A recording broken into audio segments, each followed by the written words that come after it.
৫৫তম মহান বিজয় দিবস সম্পর্কে কিছু গুরুত্বপূর্ণ এমসিকিউ। আজকের তারিখ ১৬ই ডিসেম্বর। উপলক্ষ ১৯৭১ সালের মুক্তিযুদ্ধ চূড়ান্ত বিজয় ও বাংলাদেশের স্বাধীনতা নিশ্চিত হওয়া। ঐতিহাসিক ঘটনা, পাকিস্তানি সেনাবাহিনীর আত্মসমর্পণ। আত্মসমর্পণের স্থান রেসকোর্স ময়দান, যেটা বর্তমানে সোহরাওয়ার্দী উদ্যান, ঢাকা।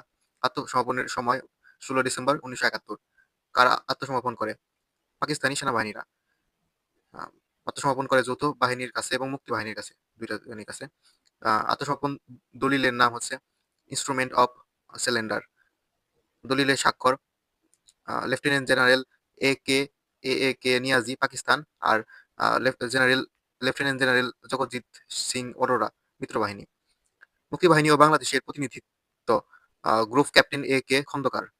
যুদ্ধবন্দী সংখ্যা প্রায় ৯৩,০০০। পাকিস্তানি সেনা আত্মসমর্পণ। স্মৃতিস্তম্ভ, জাতীয় স্মৃতিসৌধ, সাভার।